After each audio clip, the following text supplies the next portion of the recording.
வணக்கம். வான்மிகில் வளாது பெய்க, மணி வளம் சுரக்க, மன்னன் கோன்முறை அரசு செய்க, குறைவிலாத உயிர்கள் வாழ, நான்மறை அறங்கள் ஓங்க, நற்றமும் வேள்வி மல்க, மேன்மைகுள் சைவ நீதி விளங்குக உலகமெல்லாம். மேன்மைகுள் சைவ நீதி விளங்குக உலகமெல்லாம். ஹர ஹர நம பார்வதிபதையே, ஹர ஹர மகாதேவா. தென்னாடுடைய சிவனே போற்றி, என் நாட்டவர்க்கும் இறைவா போற்றி போற்றி. இறை வழிபாட்டில் தீப தூப ஆராதனையை விட பூ வழங்குவது சிறந்த வழிபாடு என்று கருதப்படுகிறது.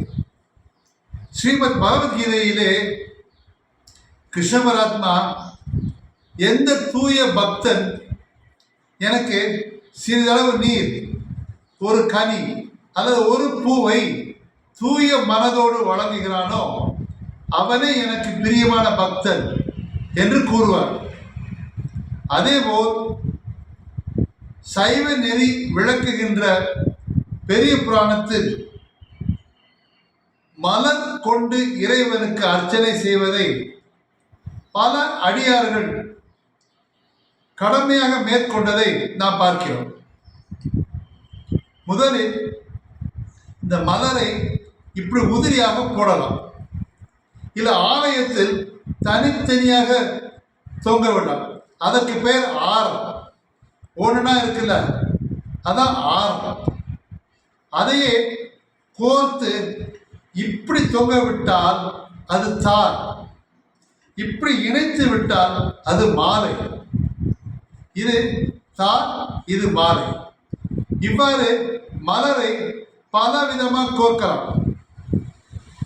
சிறந்த பக்தர்கள் பலரும் காலையில் எழுந்து நீராடி ஆலய நந்தவனம் சென்று மலர்களை பறித்து வந்து இறைவனுக்கு சாத்துவார்கள். நாம் சங்கிலியாரை பார்த்திருக்கிறோம். வைணவத்திலே பெரியாழ்வார், அவர்தம் புதவியாகிய ஆண்டாள், ஏன் நாம் கண்ணப்பரை பார்த்திருக்கிறோம். நதியிலே இருந்து அபிஷேக நீரை வாயில் எடுத்துக்கொண்டு மலரை தன் சடையிலே சூடிக்கொண்டார், கொன்றை மலரை. அதை கொண்டு போய் காளத்தியப்பர் மீது சாத்தினார். ஆகையால் எங்குமே மலர் கொண்டு அர்ச்சனை செய்வது சிறந்த வழிபாட்டு முறைகள் ஒன்று என்று போற்றப்படுகிறது. புண்ணியம் செய்வார்க்கு பூ உண்டு நீர் உண்டு, அண்ணனும் அது கண்டு அருள் செய்யா நிற்கும். சிறப்புடைய பொருளை முந்துர கிளத்தல் என்ற சூத்திரம். பூவும் நீரும் என்றால் குளிர்ந்த நன்னீரை விட பூ சிறந்தது. அதனால் பூவை முதலில் ஓதினார். பூக்கை கொண்டன் பொன்னடி போற்றில கடி மாமலர் தூவி நின்று கைகால் கூப்பி தொழா என்பார் அப்பர். இந்த பூக்களை கொண்டு அர்ச்சனை செய்து சிவலோகம் அடைந்த முருகநாயனார் பற்றி இன்று பார்ப்போம். முருகனுக்கும் ருத்ர பசுமதிக்கும் அடியே என்று சுந்தரர் போற்றுவார். சோழ நாட்டிலே திரும்பூர் புகழூரில் தூய வெந்நீர் அணிந்த மக்கள் இருந்தனர். அவர்கள் உள்ளம்போல் தூய்மையான திருநீரை எந்நேரமும் அணிந்திருப்பர் அந்த ஊரிலே.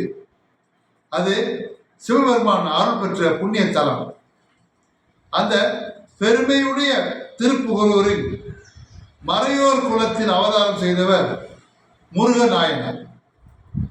இவர் குறைவின்றி இறைவன் மீது அன்பு செலுத்தியவர். தாம் பறித்து மலர்களை தனித்தனியே கோர்த்து தனித்தனி கூடையில் நிரப்புவார். மலர்கள் 4 வகைப்படும். நீரிலே வளர்பவை தாமரை, நீரோற்பலம், செங்கலில். கொடியிலே மலர்பவை மல்லிகை, முல்லை, சமங்கி. நிலத்தில் வாழ்பவை வெள்ளெருக்கம், கரந்தை, தும்பை. மந்தாரம், கொன்றை, சண்பகம் கோட்டுப்பூக்கள். இந்த கொன்றை மலரை சிவபெருமான் விரும்பி அணிவார் என்றுதான் நம் கொன்றை வேந்தன் என்று அவரை குறிப்பிடுகிறோம். இவ்வாறு 4 வகை மலர்களை முருகனாயினார் தனித்தனி கூடைகளில் சேர்த்து ஆலயம் கொண்டு வந்து இறைவனுக்கு படைப்பார். இவ்வாறு இடையராது திரு மலர் தொண்டு புரிந்ததால் திருஞான சம்பந்தர் வந்து அவரை பார்த்தார். இவர் திருஞான சம்பந்தர் திருமணம் சென்றார். அங்கே எழுந்த அருட்பெரும் ஜோதியிலே கலந்து சிவலோகம் அடைந்தார். இந்த மலர் கொண்டு வழிபாடு செய்வது இந்த தர்மத்திலே மிகவும் சிறந்ததாக காணப்படுகிறது. தீபம் விளக்கு கொண்டு சூழல் கொண்டு ஆராதனை செய்வது போல், தூபம் அகிப்புகை கொண்டு செய்வது போல், மலர்களால் அர்ச்சனை செய்வது, ஆலயத்தை ஆரங்களால் அலங்கரிப்பது, தார் கொண்டு பகவானுக்கு படைப்பது, மாலை படைப்பது, ஆலய வாயிலே தோரணம் கட்டுவது, அனைத்து மலர்களால் செய்வது சிறந்த வழிபாடு. இதற்கு உதாரணம் முருகநாயனார். நன்றி, வணக்கம்.